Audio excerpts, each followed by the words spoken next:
Hi, Scott Lemriel. Welcome to Awaken Hidden Truth. We're here for another round of Rocky Jones Space Ranger to the Mars and beyond. No, we're just kidding. We do go beyond Earth. We do go beyond the confines and limits of the consciousness that people on Earth grew up with, because it's extremely limited.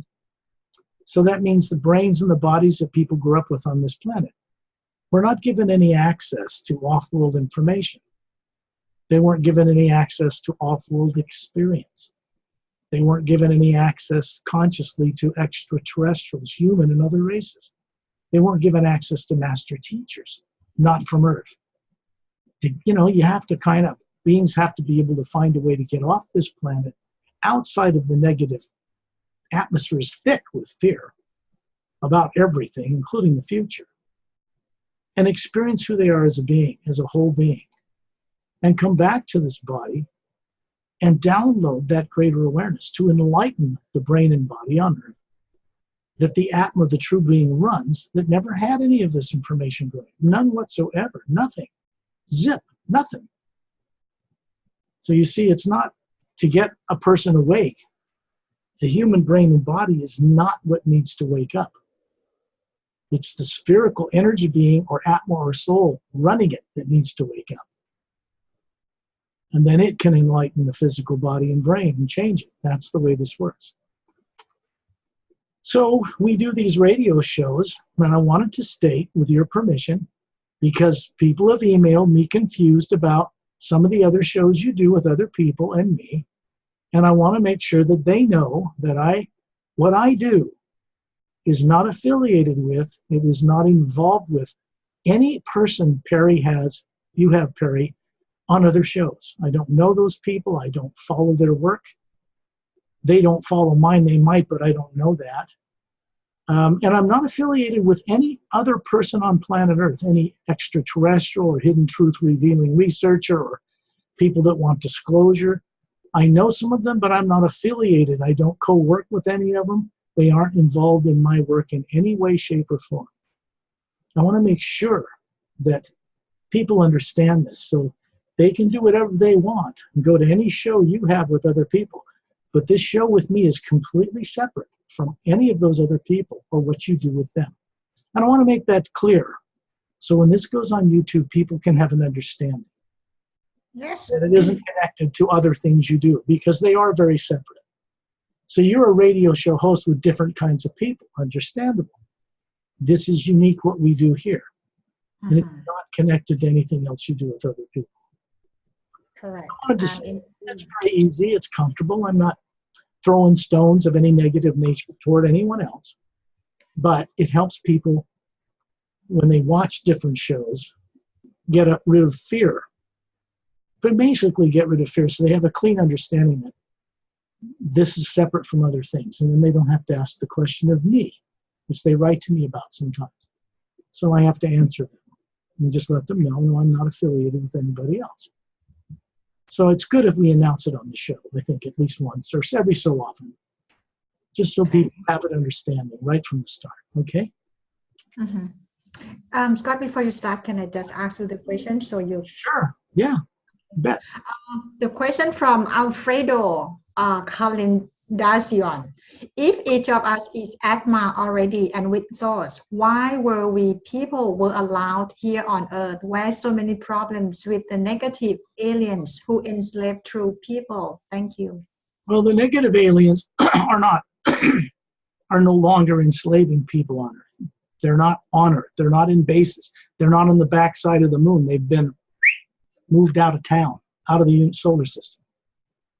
I can't get into all that tonight, why that's true, because it would just be words for people. What is important in my work, as you know, Pari, is that they find a way through my work to discover and have their own direct experience, to regain their own knowing certainty about this stuff. Not just data somebody gives them, because if they just get data on the internet or on radio shows or news at night on TV, they're never going to know for sure if it's real or not, or right or not. In UFO community, disclosure community, people are saying so many different things about so much, and it's very confusing to people. Anybody that's doing that out there, trying to do good for the world, who puts fear of the future and fear of aliens and fear of the hidden government, any kind of fear at all in their shows, and deliver that to people is not doing them service, because it keeps people in doubt and fear. And what we want to do is drop fear like a lead brick and get rid of it. At least this is the purpose of this show. And it's its only purpose. I can't speak for any other show. I'm not judging any other show or criticizing or any other show. I'm just saying that to really benefit people, whatever is said and done needs to head them in a direction where they can let go of fear. Because fear is a misdirecting negative force. And people in fear can't work in higher intelligence and understanding as the spherical being, as the Atma they are, because it doesn't work with negative emotions. So that I wanted to make that point clear, just for my work. That's all. Scott, can I say on my point, to let go of fears, I would recommend to read your book to understand what exactly happened to our planet and then go on, move on, you know. We'll get to that. We'll get to that. Thank you for bringing that up. But I want to finish answering the question of this person. As an Atma, as a spherical being, what people on Earth call soul, it has a structure and a shape and its energy, but it's not nuclear. It's not made of atoms or electrons. It is comprised of an energy that existed before time and space and all the dimensions below the void were made. Positive and negative, good and bad, good ETs, bad ETs, good and bad. You know, the whole history of this planet. Fear is an artificially created emotion implanted in people before they found themselves on this planet with little or no memory intact. In other words, what they once knew before they were born here, and then grew up raising a brain and body with none of that available to them, suppressed. It's not gone, it's just subconsciously suppressed.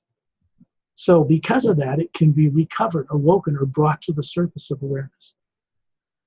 So the person asked, why would somebody in some higher, maybe the Supreme Being, let's use that as an example, allow this kind of thing to go on? But what people on Earth don't know is that the Atma did not come into existence in time and space. It's not made of time and space and matter. That means each individual running a body on Earth today originated at the beginning, before the lower worlds were made.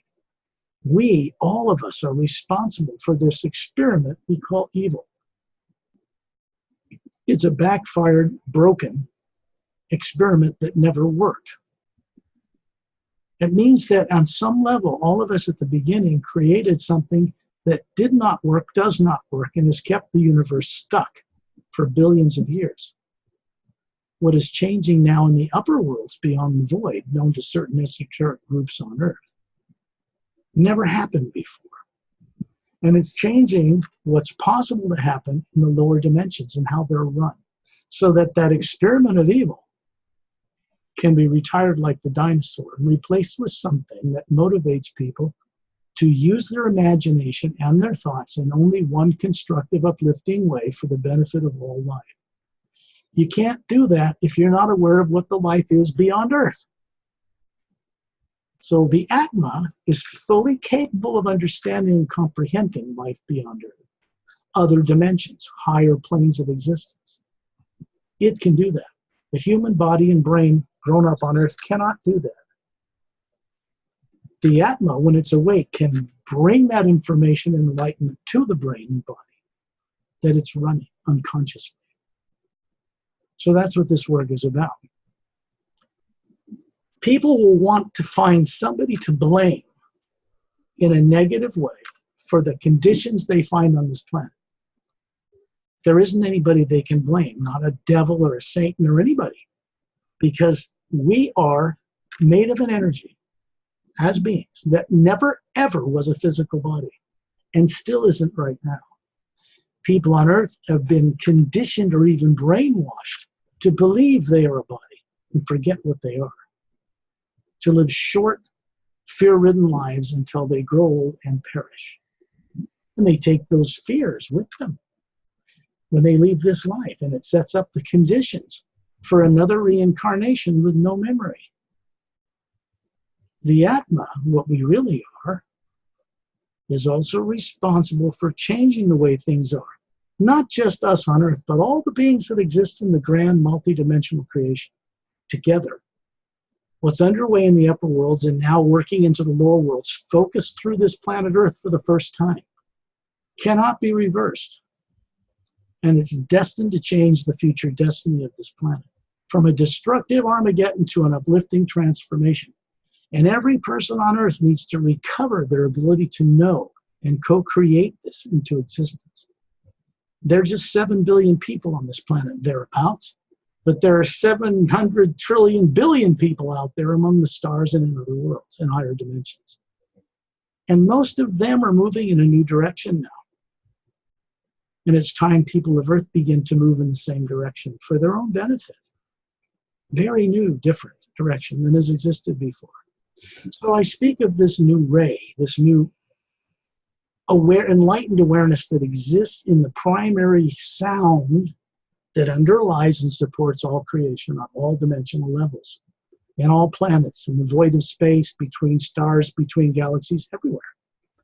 It's a kind of energy in which all these galaxies and planets and suns and moons float. It supports it. It isn't a magnetic field.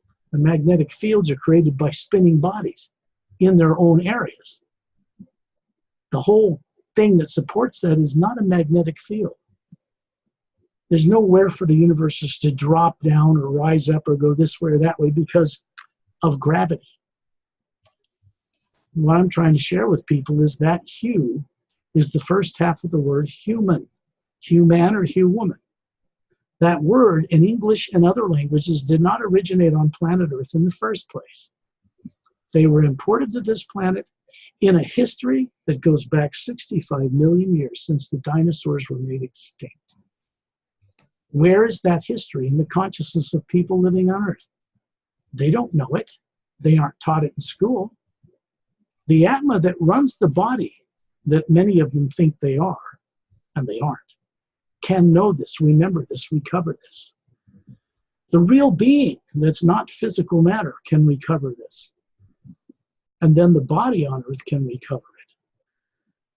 This is really the way this works. So to answer that person's question, when you wake up enough, when you recover who you are as an Atma, you begin to take responsibility for solving the higher problems, such as, how do we make the lower dimensions good and bad? How do we change that so we don't have to keep playing that game anymore? So the universe can go in a new direction without destroying it all again, which has been done before, long ago. This is what we're after now, creating together a new future in a different destiny than was predicted or prophesied long ago. Because the fact is, what was prophesied in the past on this planet by seers, prognosticators, and whatever, about an Armageddon and doom, is not going to happen. That's already been changed. Tyrants that were on the world, the few that were here, messing with leaders and hidden classified people, have been dealt with from beings off-world. It just means that people are now conditioned with subconscious minds, artificially created, part of them that they don't know what's in it. It's subconscious, into which programs can be placed that create fear and terror in the individual when they try to discover who they are and what they knew before they were born here. So they go to some kind of religion, or they go to some kind of belief system because they don't know how to get out of here. So they don't have much other choice. But the reality is they can, while they're living on this earth, recover who they are as a being, as an Atma. The Atma is what beings from other worlds rightly call soul. You know, that's what people on Earth call soul, but they call it Atma. It's like a luminous spirit, like an atom of the source behind all life, made of exactly the same thing as it, exactly the same characteristics and capabilities of creativity as it on a smaller scale, like a drop of pure water in a mighty ocean of water that isn't nuclear, not atomic in nature. Much higher science, if you want to look at that. So, we're responsible for the conditions of this planet. and evil. And if bitching about it will not change it one bit, try to get 10,000 people on this planet working together in one direction in the same way. You can't do it.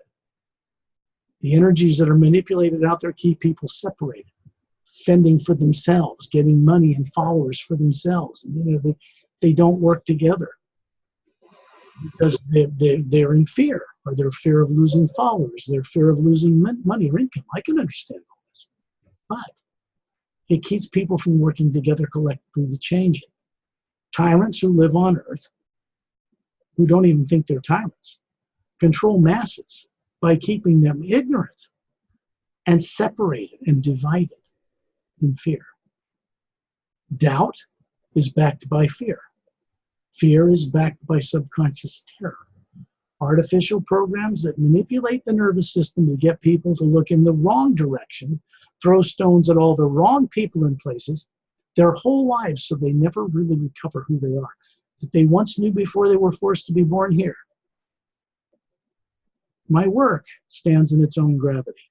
It is not affiliated with any other person, group, organization, or institution on this planet whatsoever.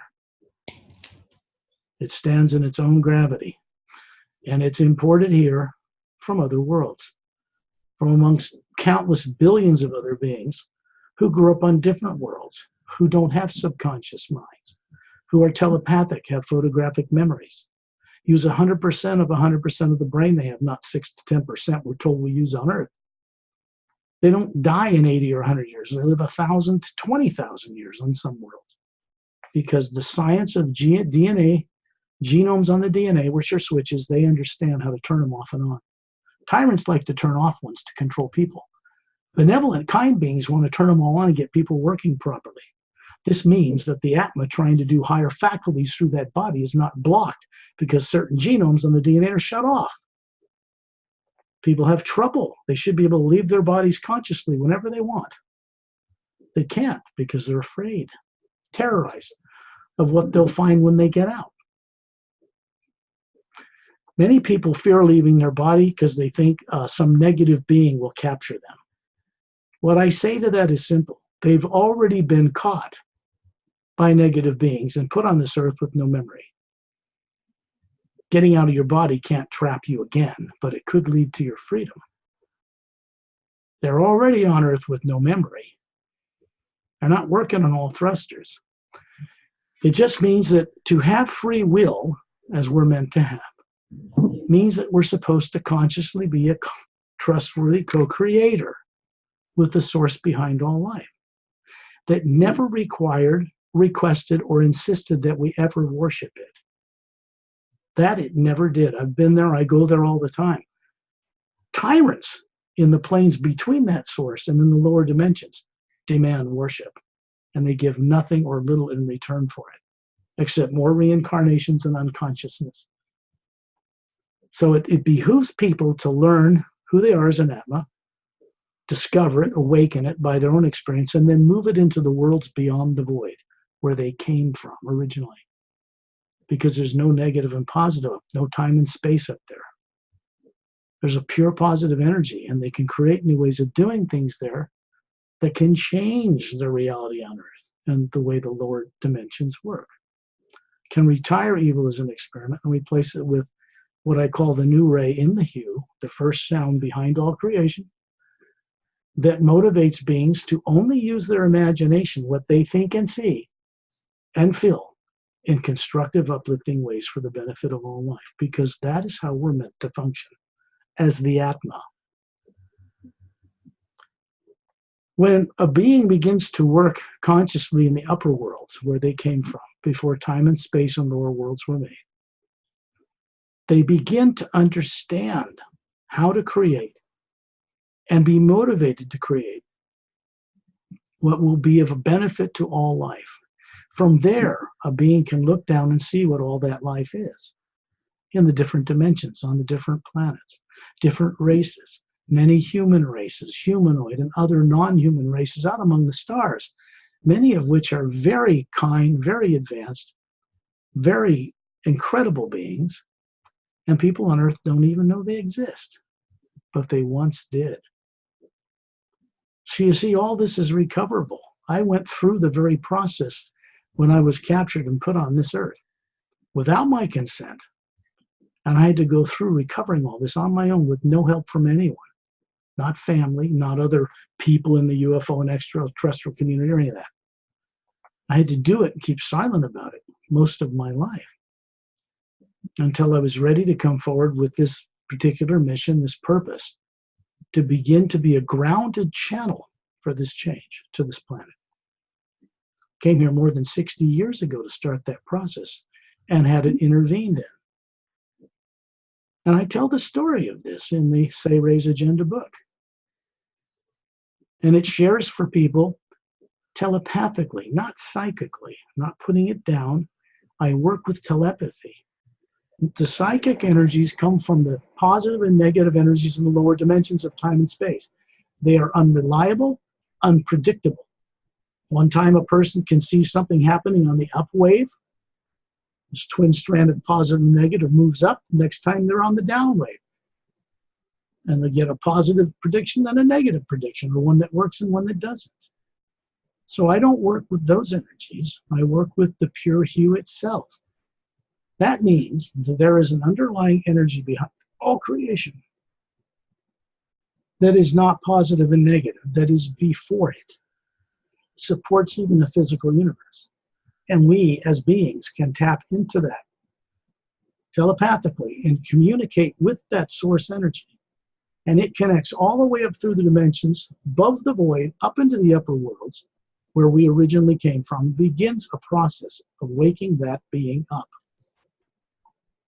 When the hue crosses anyone's path, first realize that it never was created on Earth, made up by anybody on Earth. It is not native to planet Earth. It isn't native to the Milky Way galaxy. It's not native to billions of galaxies in the physical universe. It was not created in the lower dimensions. It came into existence before the lower dimensions of time and space were constructed. And it's a fail-safe. So when a person crosses paths with the hue, discovers the new consciousness running through it, the new ray, their life begins to change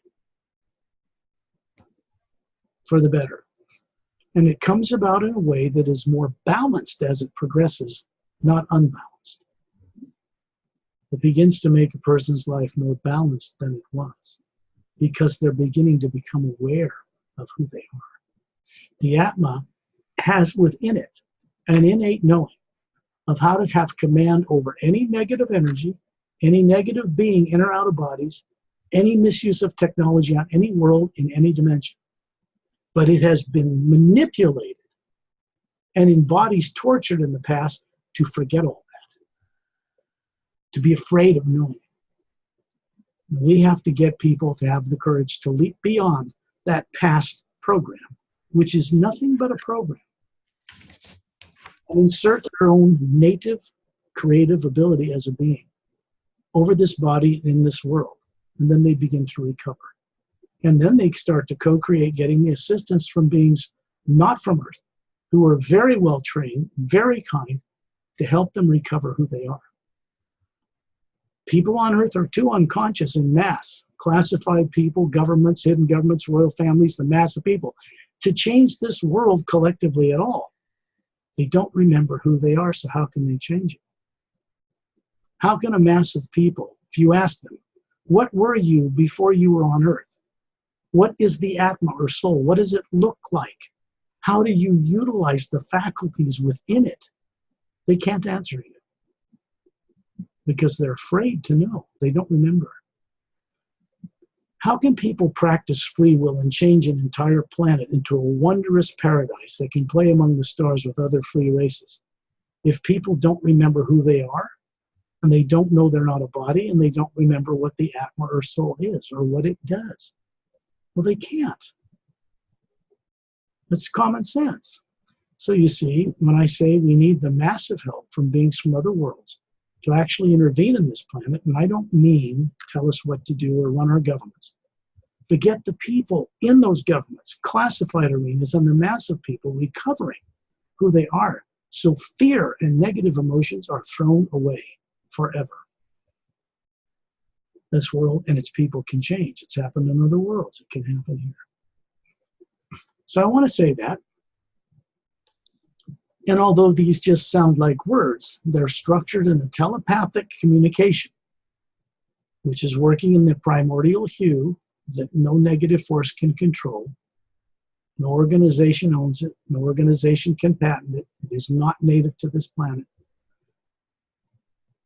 There is nothing of any negative nature that can or ever will be able to run through the hue. No negative beings from other worlds can ever control it or get in control of it or suppress it. They can get in control of energies, positive and negative, in the lower worlds temporarily, but that's just temporary. When we deal with the hue itself, it is not possible for any negative being or organization to own or control it. If they attempt it, they are in trouble. Okay, I wanted to say that too, because otherwise I'd be doing a disservice by not sharing this truth with people. There's nothing of any negative nature in the hue, and none that can ever reside there. Therefore, when people begin to work with it, everything that is not of that nature, that's negative, begins to be moved away or undone. In the end of a being's experience, the only thing that's erasable is negative experiences. Once the wisdom is derived from those experiences, they're done away with. Did you have any questions, Pari, or anything you want to share? No, Scott. Sorry.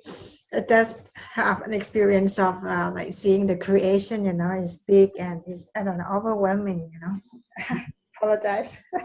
The Atma, you, the real you running that Pari body, has the capability to do just what you're talking about. And you know that now. That's what's wonderful. That's what's miraculous in a way. You're beginning to remember all this. It's huge. It's a great experience. So that's why I keep saying, Scott, could you please show the book to Sure. the audience? Let's see, where's that? I have come this far because I know I read the book of Scott Lemriel, and then I go on many journeys with him and with some people in the group too, and then you will understand what I say now. Please just read this book, okay? And there is another book too. The Sailor's Agenda, you can see it says not for sale. This is a proof book. This is Mark Sandfield on the back. He's by his tent in the High Sierra Mountains in California, being shot at to be killed by these people that look human, but they're not. And they're blasting a chunk of tree out, and he's being beamed aboard this ship up here, saving his life. But that begins his journey to recovering who he is. Everything that I write about in this book and is revealed here is based on my direct experience only. Nothing more or less. That's it. As you can see, there is a mile-long cylindrical spaceship hovering in the ice rings that surround the planet Saturn, a big gas giant in our solar system, and small scout craft moving towards the central section of the ship where they change their molecular time rate and pass right through the metal hull. There are no open doors, no launch bay doors, and they land in a launch bay once they get inside and lower their molecular time rate down so the ships can pass through the metal structure of this parent vessel. It's a mile long. It's called an Emerald Star Cruiser. It's part of one of the Galactic Alliance ships. Not Galactic Federation, Galactic Interdimensional Alliance of Free Worlds, interpreted in English on the planet Earth. And it's comprised of more than 450 million spacefaring world systems on numbers of parallel dimensions in the physical universe. So this is about what happened to change the consciousness of beings in other worlds off planet Earth that's focused them now to retire this experiment we call evil and to do that on this planet for the first time. You need to understand what's going on out there because there are no wars taking place out there, as some people are stating. There's no galactic battle going on there. We would have destroyed this Earth long ago, caught in the middle of it and wiped out. No. Ships don't come here and bomb our cities, do they? It's going to be year 2020 next year, and still no nuclear war because that has been prevented by kind off-world races. 12 separate times on this planet already. All right, that's the Say Rays agenda.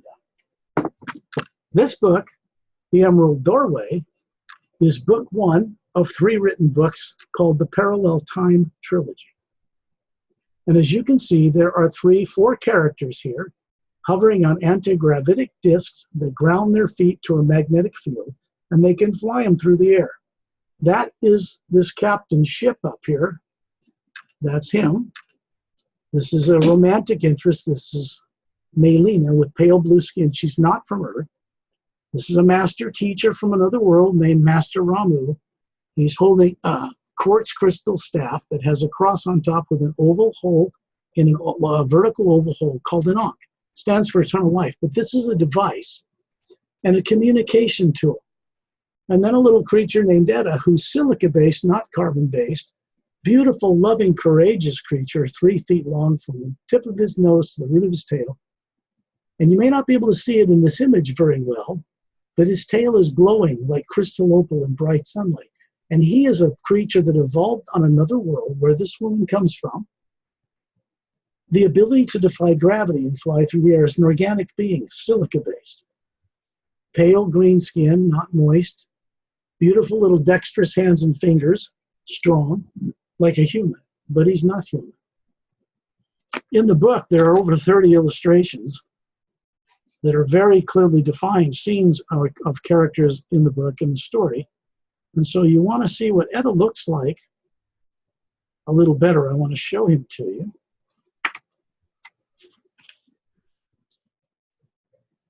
In this picture, if I can get the camera to focus a little bit better. Mm-hmm. It's still not very focused. It's just a little kid. He's hovering above the ground. This is him on all fours. You can see he has big bulbous, his eyes are blue. This is black and white.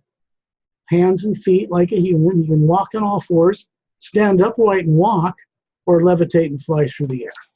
He is not human, but he's more evolved than most master teachers people think of on Earth. And he's not even human. So, life out in the universe, people have been denied under a classified system from knowing exists at all. And that is changing because full disclosure to the people of this planet is going to be compelled from beings off-world. They're not going to have a choice ultimately in this because otherwise they would destroy this planet through their reckless, fear-ridden decision-making. And that was manipulated by tyrant races. The program's still there, the tyrants are not, from other worlds. This is what the Atma or soul looks like. Has a white core and different layers of teardrop-shaped faculties through the spectrum of light, beyond the speed of light, beyond what people call light as they see with physical eyes. And this being is introducing these people to what is called the Ancient One in this book. This is an interdimensional doorway to a dimension above the void, known to esoteric groups on Earth. And this being is being introduced to them. What these beings don't know at this time, these two, and this one, is that they have one of those hovering above their head right now, just like this, smaller, but exactly the same. This represents the source behind all life. They're introduced to this after the last polar flip on this planet destroyed continents and wiped out all life on this planet, almost all of it. And they're hovering above new land masses being formed because they didn't go through that destruction. So this book starts over 100,000 years ago, revealing a history about our solar system and this Earth that isn't revealed anywhere else. Your microphone is off still. This book is very, very interesting to, go back time and to know what was going on at that time. You will learn a lot from these 2 books. Well,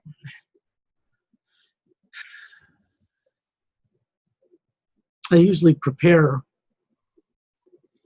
with friends of mine from off-planet, from other worlds, master teachers, common sense and common knowledge to them.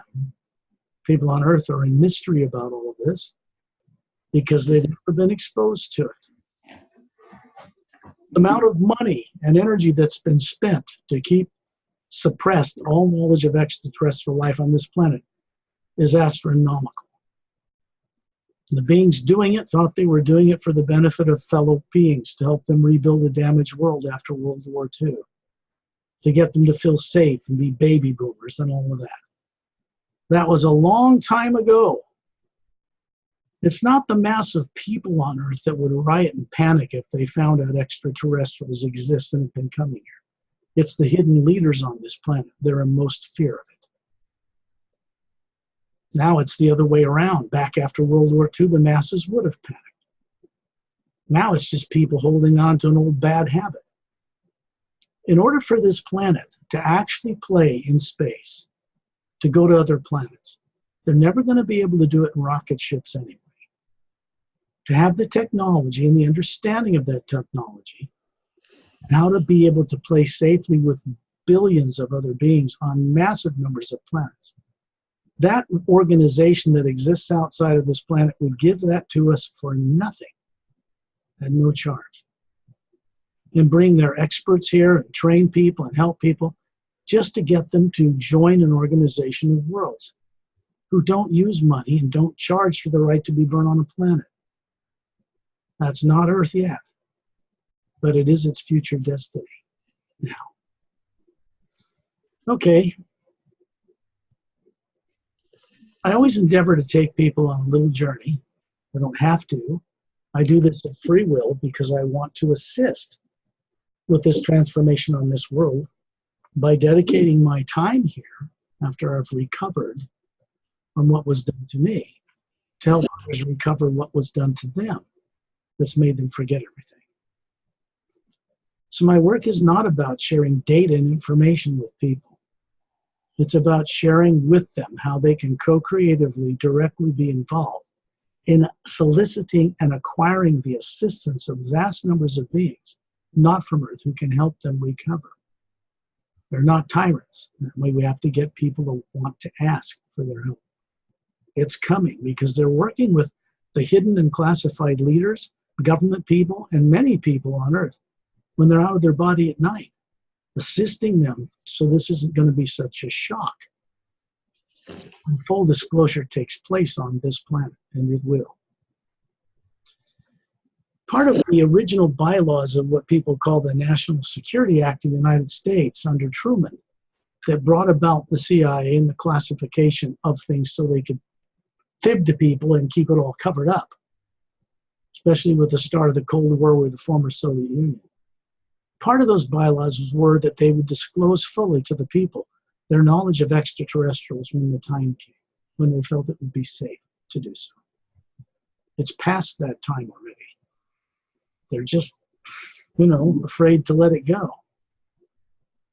This isn't about blaming people and putting everybody up against the wall and shooting them and having war crimes tribunals and all that nonsense. No. It's about recovering all the people and all life on this planet to recover who they are. And then they'll collectively join and make the decision to advance. And they'll be given the tools, the technology, and the understanding to do so. That is the way this works, and it's worked like this in other worlds. The transformation for this planet is coming about in a unique way that's never happened before anywhere, because there's a new kind of consciousness running through what people call divine spirit, is an energy field that responds to what we put in it with our imagination. If we create negative things for the future and wonderful positive things for the future at the same time, it creates both with us. And those are opposing forces that neutralize and ground the energy into the earth, keeping people stuck and unconscious in bodies here. People need to discover what the correct use of the imagination is, because they're not taught it in schools on this planet at all. And that is to only use it to create, intentionally create, that which will be of an uplifting benefit to all life. That means we have to be able to respect all life that's on other worlds and other dimensions. The Atma, who we really are, not the body, is capable of understanding and comprehending such things. The human body brain is not. It needs to be changed by the real being when it's awake to do so. So let's go on a little journey and kind of share with people how this works, because every night they put their body to sleep. This means that the most ignorant person, we might consider to be the most ignorant person on earth, if they can put their body to sleep at night, they are an expert in making the pineal gland in the center of the brain secrete serotonin, make melatonin, chemicals which run the body on automatic, keep the heart working, lungs working, breathing, while the being is out for 8 hours at night, off in the universe. People bring back dreams sometimes, or no dreams, or very dreams of flying in another body, or all kinds of things. Some clear and more lifelike and real than this life on earth, some cluttered and distorted, based upon what they take to bed with them. If they take fear of the future to bed with them, their dreams and their experiences will be distorted, or they won't remember. In order to remember and recall, a being needs to be raised on a planet where children are taught this from birth. So it's natural and easy for them to see in the other worlds, get out of their body, and know what they're doing. Earth people are not trained in this way at all yet. So it's no wonder when they become adults, they have no grasp or confidence in any of this, and they're afraid because they've had fear ground into them all their life, one way or another. Fear is an artificially created negative emotion designed to capture energy from beings that tyrants suppress. Simple as that. It is not a natural human or human emotion. And I'm speaking of human or human as the Atma, not physical bodies. Imagine someone you love and respect and you're grateful they're in your life, person, place, or thing, but something when you first visualize it warms your heart, opens you up, makes you smile, almost naturally. I always do this because these few things I send out as sentences into the hue, telepathically, to connect with friends from out of town, off-world, and master teachers and beings from different dimensions that I associate with. I do this myself every time. So if people wonder whether I practice what I'm putting out there, I do. I do this because these words are constructed very carefully, not just by me, by very advanced beings not from this world. And it tells this omnipresent field of energy, this co-creator with us that comes from the source behind all life, how to create with us because of what we send into it with our imagination and our feeling. It just simply responds to us, good or bad.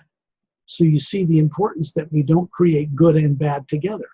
We drop that negative focus of having our imaginations or our emotions in any way negative, especially and most importantly, about the future. In the present moment, a being should be living in serenity of being. This is the ability to know things with certainty, without doubt or fear or speculation or theory.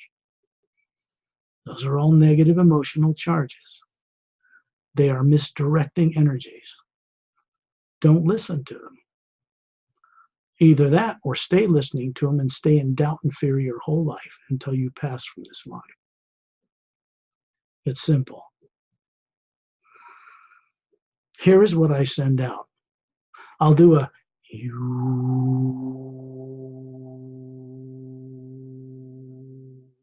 What that does, first half of the word human, is vibrate the pineal gland. Opens a doorway, an interdimensional doorway, from the white core of the Atma, hovering above or around the body, running it, connects into this primordial, omnipresent living energy, the hue, and then up to the source itself, with no intermediary. There are many beings through that energy field from here to the source that know how to work with us and hear it when we do it, even from Earth. The telepathic nature of the hue is not limited to the speed of light or gravity or black holes or time and space. This is important that people have their own awakening direct experience with the truth of this statement I just shared. Doing what we're doing now is one of the ways to acquire that awakening. Here is what I send out. Safely show me deliberately hidden truth on a grand multidimensional scale, and the much greater knowing of the expansive love within it. The words are very carefully constructed. They are basically saying to this omnipresent force, create the energy, circumstances, and beings to cross my path so I can recover all of that. It's an unselfish statement. It means the being, when working for its own benefit in this way, automatically, as a natural thing, begins to want to only create that which will be of an uplifting benefit to all life. And the other aspect of it that's so beneficial is they begin to remember and recover what life is beyond this earth, where they came from originally. It begins to awaken in them. I will send out these hues now in successively higher tones because it addresses the lives and bodies each Atma is running, not just this one on earth, but where all emotion comes from, what people call the astral plane.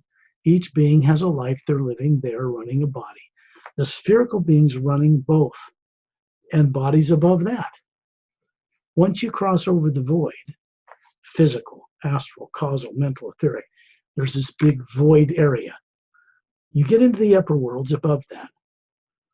Creativity happens as a state of knowing certainty. And once we start working with knowing certainty, all other negative emotions begin to dwindle away. They're done away with, like the dinosaur, no longer necessary. It helps the bodies you're running here on earth and in the other planes go into the trance state called sleep, just like all of you know how to do every night when you put the body to bed. The difference is, through this guided session, you remain fully aware as the body begins to enter the dream state, the state we call sleep. Lungs breathe, heart works, everything works.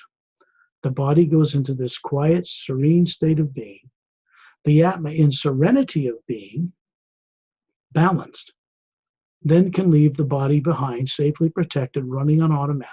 There is an energy connection between the white core of their being and the center of their brain. It cannot be broken like a silver cord or a golden cord people have heard about. It is not breakable by anything made of matter. It's not breakable by anything in the lower dimensions. And a being can simply go out and explore and come back to that body in the morning when they're ready to wake it up. So I'll begin those tones now.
This is a telepathic function.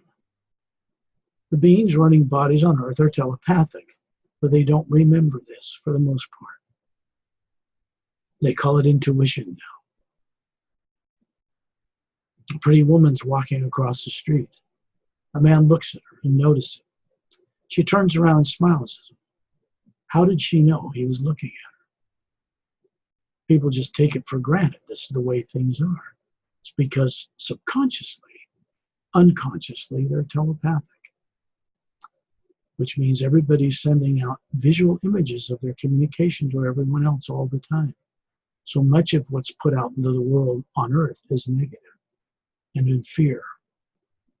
And all those emotions and thoughts since time began in this world, good and bad, are still running around the atmosphere of Earth, bouncing off the ionosphere like a radio wave. So you see, it's very important that we recover the ability not to open ourselves to negative feelings and negative views of the future. Because if we do, we are in trouble. It means you're co-creatively putting out to that force, I want these negative things, I see these negative things, I'm afraid of this. And it creates that. So people are unconsciously creating their own continuous trap on this planet. And that needs to be undone. Understanding of how the Atma works with its higher faculties and what the creative imagination really is means the being knows it has nothing to do with the brain. Visualizing being on another planet, seeing other dimensions, or going out of your body has nothing to do whatsoever with the brain in the skull of a human being. People believe this wrongly growing up on Earth, but this is not true. You can have your eyes closed, sitting in a chair in a classroom, bored because the teacher's boring or the subject's boring, and you could be imagining, or you could even have your eyes open looking through the window at the parking lot. Now the eyes would be seeing what's out there in the parking lot, in the classroom. But you, the being, may be daydreaming or imagining being on a beach or in the mountains or with friends anywhere but where you are. It is nothing in the brain like a motion picture camera or projection screen through which you can see things you imagine. The brain does not create what you imagine. The real being, you, the Atma, does that. Knowing this is the first step to recovering all of what you once knew. It is important, and one cannot in any way, shape, or form recover what they once knew, not knowing this.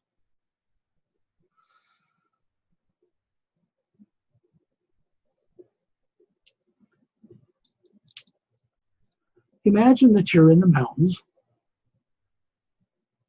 It's a summer sunny day. You can see a single snow-capped mountain up and above you. And you're standing on a plateau on some moist brown moss in bare feet, and it feels cool and comfortable. There's energy glowing in that moss, moving up your legs. It's very soothing. It's charging.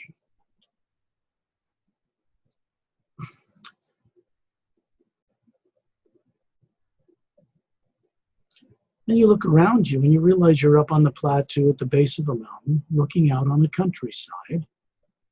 And off in the distance, down below the mountain, you can see tall lavender grass circling what appears to be some kind of glistening quartz crystal statue in a clearing on a pedestal surrounded by 100 feet of white marble stone.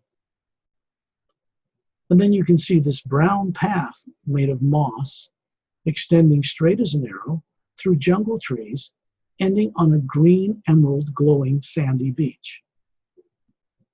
And you can feel the moist nature of the mist coming off of a waterfall that's pouring down beside your right side, standing on this moss on this plateau, coming out of a cavern opening, roaring out of it 2/3 of the way towards the mountain summit. It's blue-green water that's glowing from a mineral that's luminous, and it's dropping thousands of feet down a sheer cliff face to end to the beginning of a river in blue-green forest trees that surround a dome covering a clear city. No, this is not on Earth. And you can already imagine this. You can't make this up in your brain if you're seeing it. When I describe it, you're seeing it your own way. Feeling the moist water from the mist from the waterfall on your cheek. Feeling the warmth of the sun. Looking into the atmosphere that's sky blue, and you know instantly the air and water and land on this place, wherever it is, has no impurities in it whatsoever. And when you breathe, you can breathe in the scent of some kind of flower you can't even put your finger on. And it's very illuminating, uplifting.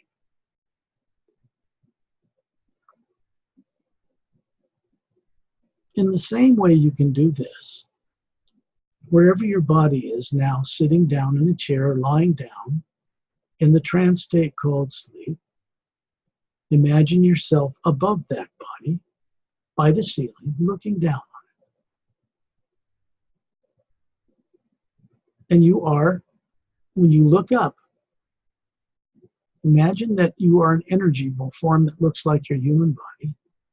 You don't open your eyes, stay in the trance state called sleep, but look up. And you can see that something is looking down at you. And then you are that something looking down at that smiling face looking up. And that is the Atma, the spherical being, the soul. It is not made of atomic or nuclear energy. It is energy, but it's not made of the material worlds of time and space. That which you are existed before time and space was created. Be above your house in the atmosphere, looking down where you live. You can see right through the roof, whatever it is, and see the spherical being hovering above a body that is you in the trance state called sleep. It's the body the Atma is running. And when you're up in the atmosphere, you see that there are other beings now as spheres of energy. And they have a white core, like a sun, and then a layer that surrounds that that's yellow. And there are little teardrop-shaped lights in it that are luminous, yellow. These are faculties of being. And then there's kind of an orange layer, and a kind of a red layer, and a kind of a green layer, blue, lavender, violet, and golden energy around it. Now this covers the spectrum of light as people know it on Earth, but these colors are much higher than light or the speed of light at 286,000 miles per second or so. It extends into the upper octaves of energies that physical eyes cannot see. Human eyes see a small spectrum of light. Be in space, above the planet. You are safe. You are a sphere of energy hovering in space with other beings that you're beginning to see around you. And what you see in Hubble Space Telescope images of space being black between stars and planets and moons and galaxies, to the Atma, hovering there as the form you really are, it appears like white light with a golden essence to it, vibrating through it. You can hear the hum of the omnipresent you, just roaring through it, like a million bees humming gently in the background. Maybe the high note of a flute blended together. Sometimes it sounds like thousands of men and women with perfect singing voices singing the hue on multiple levels. And then it blends into one round whole tone, vibrating everything. It exists between the earth, you can see it below you, with the polar ice caps and the continents and land masses, and the moon with its craters, with no atmosphere. And when you look around, you see there is a friend of mine. He's not from Earth. He's from the Sayres race. That's the title of the book, The Sayres Agenda. His name is Ambassador Torelli, and he's from the Sayres race. They are human. They immortalized in a special way their human form over 1 billion years ago. And we get our genomes for the human beings on Earth and from other races out in the stars, originally from them. They were responsible long ago for seeding life in higher genetic forms that Atmas could run like the humans on Earth and other more advanced humans out in the physical galaxies and in the astral, the next major divisional dimension or plane above the Earth, before they vanished, to leave everyone now running forms in different planes on their own to see what they would do with it. We all know what we did with it. Not a pretty picture. They've recently returned to begin, because of a consciousness change they went through, to right or end this experiment we call evil. Because something new, something wondrous has been brought into creation recently, a little over 7.5 Earth years ago, in the upper worlds and down through the dimensions, that is designed to retire evil as an experiment and replace it with one thing: the motivation and encouragement to only create that which will be of an uplifting benefit to all life. If you remove evil from creation, it has to be replaced with something that really works. Torellian and myself and Pari, you can see a master teacher named Ramu with his crystal staff. You saw him on the front of the book cover. And it's hovering as a physical form out in front of a spherical Atma, the real him. This is a physical form made of energy that looks like a human being, but it isn't. And there is a master teacher named Opelum with pale blue skin and long shiny black hair. Very fine features, slightly pointed ears. He holds up his hand and you can see little webs between his fingers. That's pale blue skin. And he lifts his neck and you see 3 little slits under his neck.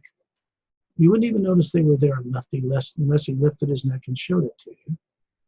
This is a race of human beings that evolved on a mostly water-covered world on the other side of the galaxy in a third parallel dimension, higher molecular time rate, with the ability to swim underwater, breathe underwater, or on land.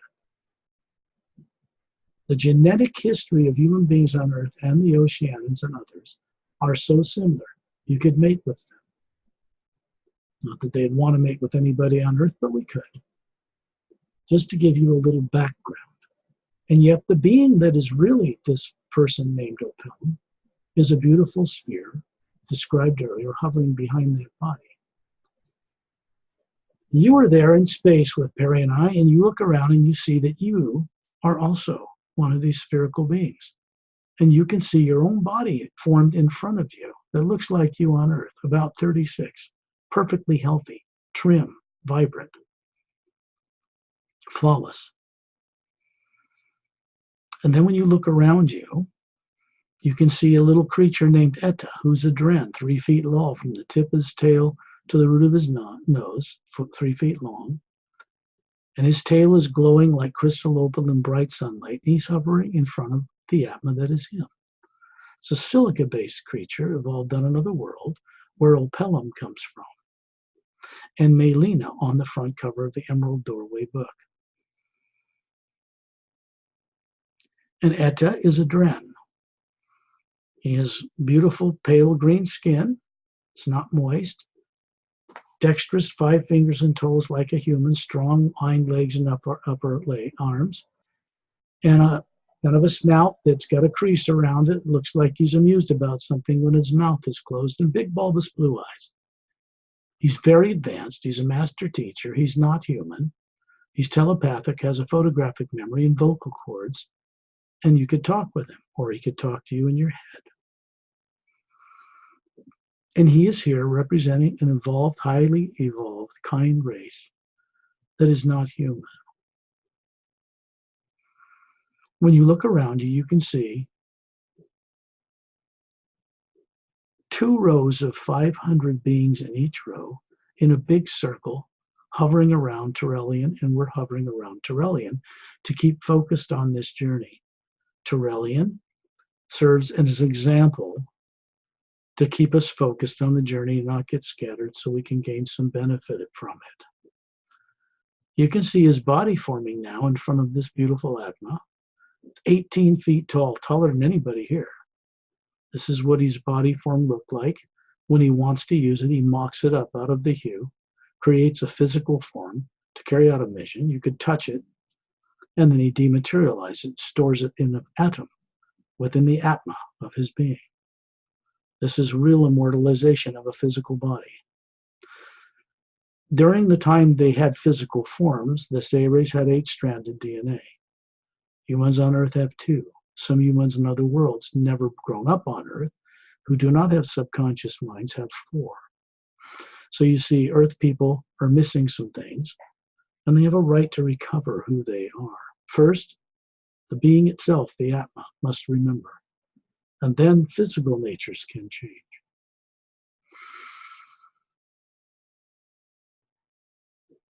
You see these 500 people, and out in front of them, you begin to see men and women's forms taking place. The sphere and a physical presence is showing you what they look like on their home world. There's another row of 500 stretched further out around them in an outer circle. And then another 500 join them. Now there's over 1,000. And men and women manifest in front of the spherical Atma, producing a body form dressed, different hair colors, different eyes, skin textures, height, pointed ears, long droopy earlobes, all kinds of different hair colors.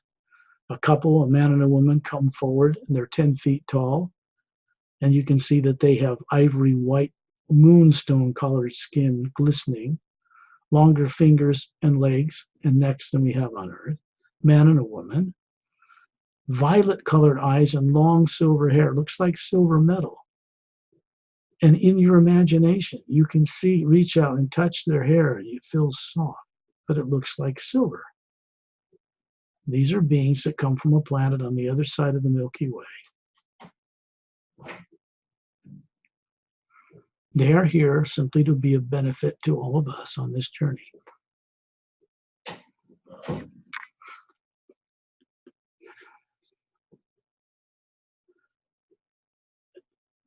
You see the Atma hovering behind each one of them, bright, brilliant.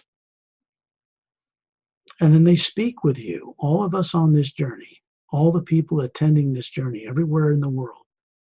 They will talk with you telepathically to share with you that they are showing you body forms that are on that planet, on the other side of the Milky Way galaxy, on a planet called Zeolite 1. It's 4 times bigger than Earth. It has water covered with land masses all over it, no polar ice caps, and 3 moons at different distances the size of Earth, no polar ice caps, full of oxygen, and domed cities. You can see just by them sharing this with you that planet and the 3 moons circling it orbit 3 suns, a blue, massive blue giant, a yellow sun like our sun, and a red dwarf at different distances. The nature of this trinary system means that there are no polar ice caps on these worlds. They're telling you that the forms they're showing you, these beautiful, handsome man and woman, are 3.5 million years old, unaged. This is a different kind of immortalization of a physical form. These beings know who they are as the Atma hovering behind these forms. They chose them because they're the most lovable or likable ones they've ever had, so they just maintain them. They use them to go on journeys to worlds that are less aware, or to set examples of themselves for others like us on the journey, to show us, since they have human DNA from the Say race as well, what is possible.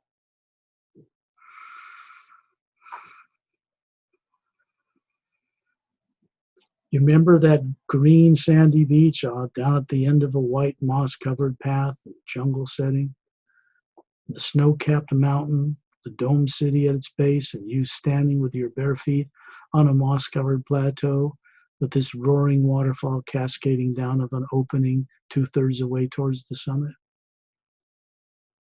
Feel your feet below you, sinking into emerald green sand, finely polished little crystal emeralds that make up the sand, glowing a foot above the sand.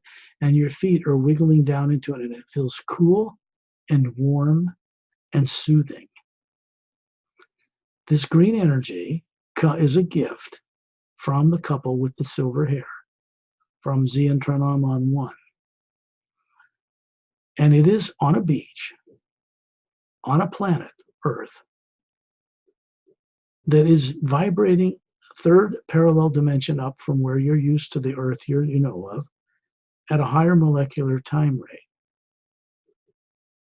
And you can feel your feet absorbing this green energy, which goes up your leg, up your torso, which is perfectly healthy looking. It's an energy form that looks just like you, but it's not made of matter. And you look up smiling and you see the Atma that is you, the white core of your being, and their surrounding layers. And you know that both are you. And that green energy moves up into the white core of your being and goes out into the green layer and turns on some of those teardrop-shaped lights. These are higher faculties of recall and remembering. Suddenly you're back up in space around Terrellian, looking down on Earth, but it's a different world now. There's no polar ice cap. There's one big continent centered over the equator from the left to the right hemisphere. Curves up to a point about 1/3 of the way below the North Pole, curves down about 1/3 of the way above the South Pole, and there's a crescent-shaped 1 to 2 mile long glowing emerald beach you can see from space on that landmass. You look over and see the moon, except now the moon isn't pockmarked with craters from meteors. It's got oxygen and atmosphere and clouds, and waters and rivers and waterfalls and dome cities, 5 of them on the front side. It's turning on its axis, which our moon that you're used to does not.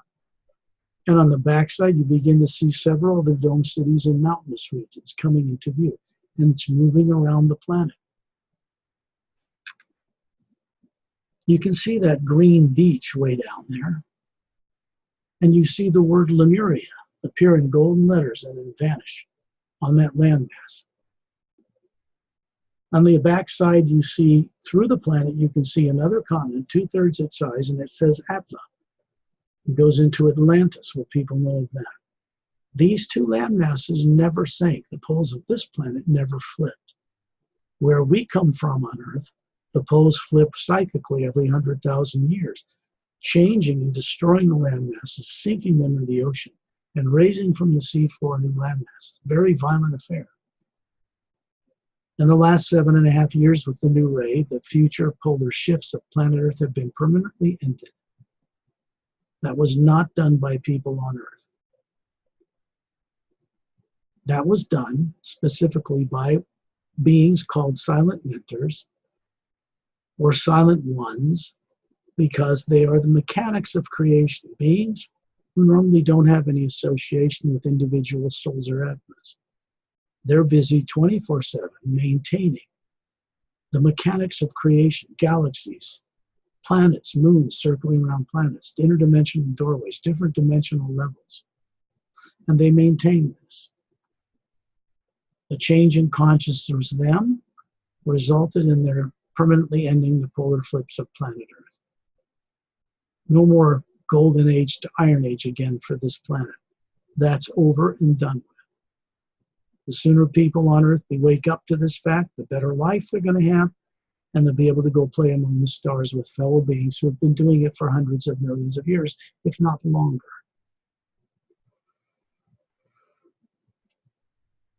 For full disclosure to take place on Earth, people collectively en masse need to recover, with beings helping them when they're out of their bodies at night, so that they can be prepared for a great change.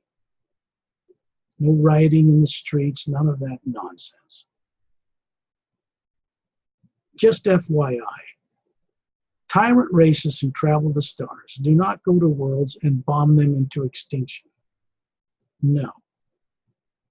They use few of their race to infiltrate and get control of, subconscious control of, elite groups or leaders. They get them to control politicians, and then they control the masses. They attempted to control Earth and were caught. That failed. There are no more abductions by little gray guys of human beings on planet Earth. That was done away with decades ago, and people on Earth still don't know that. A lot has changed. There's a lot that still needs to change. All of a sudden, you can feel your feet wiggling in that emerald green sand again down on that beach. You're not in space above the planet. You're on this tropical continent of Lemriel. This is a planet, and the beings that work on that planet and in the dome cities, there are few, are master teachers, members of the Galactic Alliance, and they can come and go from this parallel dimension Earth into the one we're familiar with, unseen, to carry out certain missions. When you look inland in the center of this crescent-shaped emerald green beach, look behind you, and then you see Terrellian standing out in the ocean up to his knees. Remember, he's 18 feet tall. He has long blonde hair, slightly pointed ears, and big blue eyes, bigger than humans on Earth. He looks like a Greek god. He's just giving us two thumbs up, giving us a wry smile, encouraging. He's there to protect and monitor our journey. He's a dear, trusted friend. And when you look inland, there's a moss-covered path 3 feet wide running straight as an arrow back into the jungle. And about a mile inland, you can see a 100-foot or so circle of marble stone, white. There's a statue of some kind standing up in the middle of it. As beings, you're going to withdraw your feet from the sand, and your physical energy form will vanish inside the sphere that you are. Terrellian does the same, and then moves over the top of the jungle, following this brown path, and we follow in a circle around him, like planets around a sun. And we come to hover above whatever the statue is, and we can see that standing on a blue pedestal is a quartz crystal statue of a woman with big wings out her back, like an angel, but she is not of an angelic order. The wings stand for the ability of the Atma to fly free from the body and run them. And if you look closely, you can see a beautiful spherical Atma hovering above this statue. The statue is 10 feet tall, has long silver hair you can see inside the quartz as if the woman is standing inside it. Violet eyes, and smooth ivory moonstone colored skin, longer fingers and neck and hands and feet than we have on Earth, but beautiful and elegant in a beautiful translucent gown. And you can see she has a gold band around her forehead and a teardrop-shaped emerald stone faceted at the center of it, right between, on the brow there. And you can reach out with your fingers of knowing from the Atma and touch her hair, and it's soft, although it looks like silver metal. She has her hands out to her side, held up, glowing with a green light. And you look from the hands down to that green beach and realize she's charging it with a remembering type of energy. And you look inside the stone on her forehead, and you can see right inside the crystal statue, and you see this very woman standing in the blue atmosphere, kind of actually it's green. It's a pale green atmosphere, like the light that she's transmitting. And you find yourself hovering as an Atma suddenly in a huge, kind of a pale green energy field, size of a football stadium. And she's standing there smiling with her hands up with this glow around them. Matches what the statue is doing. This is the woman that you saw in space hovering in front of an Atma from the planet Zeolite 1. Beside her, you see appear her mate or significant other. Beside her, a little taller, violet eyes and silver hair, human looking, taller than us. And they are showing you, once again, what their planet looks like, and the 3 moons the size of Earth circling it, and the 3 suns. And you can suddenly find yourself walking along a violet-colored sand out in a semi-desert area along a winding river. And off in the distance, you see a mesa plateau that looks like Sedona, Arizona in California, in the US. And a dome city between a valley between them in the distance with 3 4-sided, golden pyramid-sided, quartz-capped pyramids, ivory-colored dome dwelling a little longer, a building in the center between them, a big lake, and little ivory-colored paths winding between individual dome structures in a beautiful botanical paradise. And you're walking down this lavender kind of grass, or not grass, kind of like I don't know if it's dirt or sandy looking, actually. And you see this man and this woman, the tall, ivory-colored bodies and violet eyes and silver hair, walking up to us, and you find you have a physical form there in bare feet, walking on this lavender sand. And they tell you telepathically that this is their whole world called Zeolite 1. You look up at one of the moons that's the size of Earth, you can see it in broad daylight with land all over it, no polar ice caps, and dome cities all over it. And you see 2 other moons a little further away with similar domes and cities on them. And then they tell you the bodies you see standing before you are 3.5 million years old, Earth time, unaged. And you can see the Atma that is them hovering above it, knowing full well they are not that body. And you find yourself hovering in the green atmosphere around this woman, just inside this interdimensional doorway of this tall quartz crystal statue of this woman. And then you see her vanish. In the next instant, you are hovering around Terrellian, high above this statue, looking down on the white marble circle of stone that surrounds it, and tall 4-foot-high lavender grass. And off in the distance, a wide, slow, sleepy river, moving along an embankment with tall, look like eucalyptus trees with blue-green leaves glittering, glowing a little bit in the sunlight. And you look beyond this circle of stone, and you see this moss path goes up into the mountains and up to an upper plateau. There's a big dome covering another city with 3 4-sided, gold-sided, quartz-capped pyramids, and gardens and a lake, and a little semicircular mountain range in the background for the aesthetics of the people that dwell there. And we find ourselves moving up this path above it, hovering above the dome city, and off to the right you can see one single snow-capped mountain. The dome city is nestled at a lower plateau, and up 2/3 of the way toward the summit is a waterfall cascading out of a cavern opening with blue-green water that's luminous from a mineral in it, dropping thousands of feet down a sheer cliff, and hear it roaring and beginning a river in the bottom of blue-green forest trees that surround this dome city. And in the front of it, towards the west, which is back down the mountainside towards this crystal statue and the green beach, are three kind of cobalt blue colored, maybe foot-high discs, and on it are three Galactic Alliance scout craft, like on the front of the Sayers Agenda book.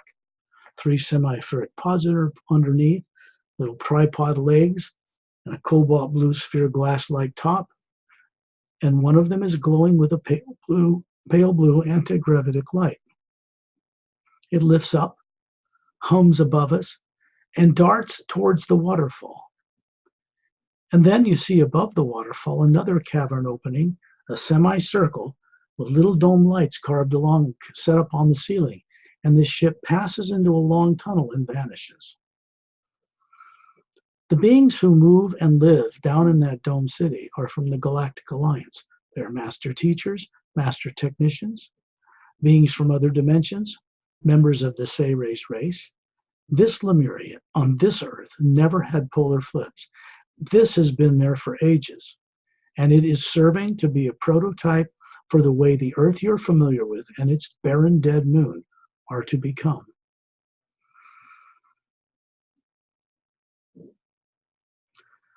Find yourself above this planet in space around Terrellian, looking at the white field of light with a golden essence woven through it that makes up the energy that connects all things together, in what people on Earth call the void of space. It's not black.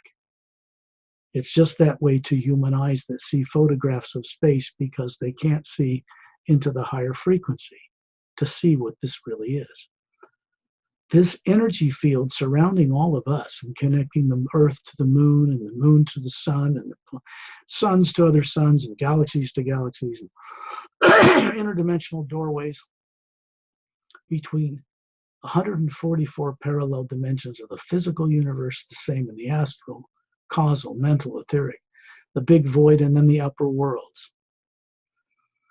It runs through all of it.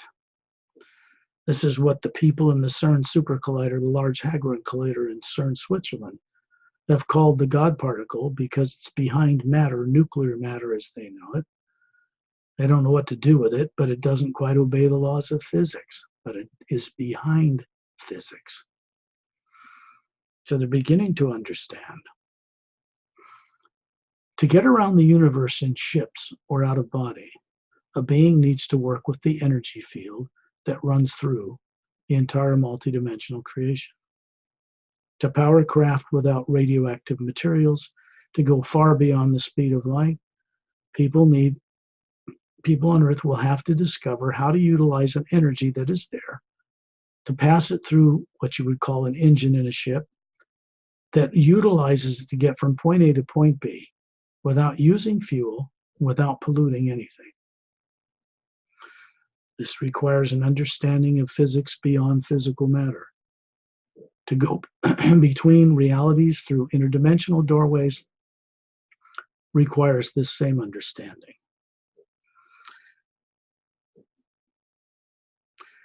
In space, if you look up, you can see a vortex of looks like blue-green water beginning to turn clockwise. And it's wider than the whole field of Terrellian and ourselves. And there's 500 people in a circle and 1,000 people around us and beyond them. The couple with the long silver hair, you can see their bodies still to recognize who the beings are running them. And this whirling vortex is drawing us like bees to honey. It's vibrant, it's luminous, but it looks like water, but it isn't. And it's a tunnel that's moving upward, and we move up in it with Terrellian.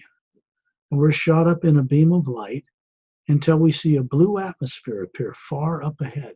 And we come out the other end and discover we are hovering in some reality. The atmosphere is of a vibrant blue nature. You look down and see that water spout, that tunnel, that interdimensional connector vanish. And below us, you see 6 snow-covered mountain peaks in a circle around an island down in the base between them upon which is a blue lapis lazuli stone laced with gold, and a cobalt blue sphere 4 feet wide, transparent, luminous, on an island of garden paradise, and then blue-green luminous water lake around it, all at the base of these 6 mountain peaks. And we're high above these mountains. When you look out over the horizon in every direction, you see we're hovering above a very large landmass. It's completely circular, many miles in circumference, and around the outer edge of it, in a tropical forest area, is a white, luminous, sandy beach that circles the entire circumference of this land. The blue atmosphere itself that we're hovering in is radiant. The mountains themselves have a glow to them. Everything here produces its own light. There are no suns, no stars, no moons, no planets. Just this huge landmass floating in a field of blue energy. And if you look close at the energy, you'll see there's a white light mixed with gold behind it, manifesting it. This is what is called the Hue Expansion Ray Academy, and it is above the Atma plane, the first plane beyond the void, which is just below here. And is a place where beings congregate collectively from the upper worlds and from the lower worlds when they can get here, to create new ways of doing things for one purpose: to retire the old experiment of evil in the lower dimensions and create ways to liberate the Atma stuck in the belief they are bodies and all kinds of other things, so that the lower dimensions can be run differently and the whole universe can move in a new direction. You are being exposed to the energy of this place because it will help you remember. Down towards the west, imagine west, down below the mountains, there is a tall glass spire or minaret, smooth-sided, transparent glass tower, and 2/3 of the way up is a flattened spherical administration area, and then a tall point coming above it. At its base is a huge round white marble floor, and then roads extending off of it in every direction, like the spokes of a bicycle tire, running through tropical gardens, out through different grasses, and out toward a tropical area. And they go in every direction. When they come to the base of the mountains, they run through tunnels. And these white roadways come out of the other side of the mountains, head straight as an arrow, and end on the white beach surrounding this landmass. If you look to the west, to a road going to the west, you can see the white beach down at the end of it. And there are little white roadways coming off left and right, and clearings, pyramids, golden-sided quartz caps, spherical buildings on tripods, octagon buildings, different kind of buildings in there, in different kinds of settings. These are training facilities. And they exist all over this huge floating landmass. There is nothing of any negative emotion or imagination or negative nature that can come into this place from the lower worlds. Only the Atma, the real you, can journey here. Bodies are in the trance state called sleep, left safe back on the lower planes, like Earth. So you breathe in this blue energy, and you can feel it go into the white core of your being and charging the blue area in your field of energy. And it lights up the green area, and you see the golden energy surround it get a little brighter. You can feel this movement of this energy move through you like you're breathing with lungs, in and out. When you look down this white roadway, we suddenly find ourselves as a group of beings standing in several rows, all of us in Terrellian out in the ocean, up to his knees in ocean water. Looks like ocean water, but it's just a darker kind of the same blue atmosphere. It's not water. And you can see this 500 people and this other 1,000 stretched down the beach. We, the group of us, are near Terrellian, right near this white roadway, and they're stretched down the beach. And you can see the Atmas hovering above bodies that look like all of us. And then the feet sink into this white glowing sand. Now this is a bit of a grounding energy, comes up into the white core of your being, and some of it is remains there so that you have an understanding of how to create, be motivated to create with others new ways of doing things that you've never experienced before in billions of years of lives in the lower worlds as the Atma. Then you feel your feet lift off the sand and be absorbed into the being that you are. Now you're just a spherical Atma. We're going to move straight upward into the blue atmosphere until far below you, you can see the entire landmass of the U expansion ray dwindle to a point and vanish. We are now in an infinite area of blue light. And all we do is just hover in it a bit to get used to how we function without effort in childlike wonder as the Atma itself. Then you look all the way back down on Earth and you see your body in a chair or lying on a bed or on the carpet, whatever it is. And you're hovering in the atmosphere above where you live. And a duplicate sphere of you is hovering above the body near the ceiling. And you can see from the white core of your being, with all the layers of color, a little beam of light go down into the pineal gland in the center of the brain and light it up a bit. And then there's a little sphere of light that stays surrounding that pineal gland, and it's a type of protection. And then the light continues through you, out through your body, through your electromagnetic field, and continues out into the earth world for your benefit and for the benefit of all life in different, unique ways of awareness. You hear the sound of the hue, humming.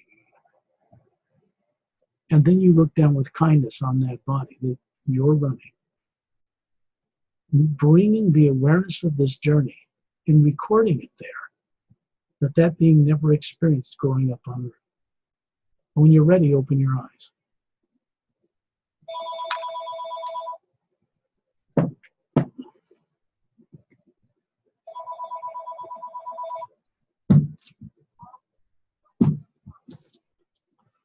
That's just me throwing the phones down the hall. Yeah, can see that. Well, these journeys take on a life of their own according to the members of people who join them. They also take on a life of their own from the people who join us from other worlds and other realities. They go on these journeys to experience what we do, because people on Earth are an amazement to them that anybody that ever grew up on Earth could ever do anything like this, because they don't know how that's possible. They're learning. They're discovering that not only is it possible, but they're finding out that some of the beings that live on Earth today have great potential when they're fully recovered. This is important to them. And it's good because they cross our path and then they become aware of who we are, like on Earth. And they can help us. So I wanted to leave your audience with that, your listeners. And I want to wish them pleasant dreams. And if they ever ask the question again, there it is. My work, what I do, why I'm on this planet at this time, has nothing to do with or any affiliation with any other beings on any other shows that Pari has or with anybody else on Earth. It operates with groups of beings from off-world, and it stands in its own unique gravity or center on this planet. I just wanted to make that clear for the benefit of your listeners, in case they're ever wondering. Okay? Okay, thank you very much, Scott. Are we done? Yes, thank you. Bye.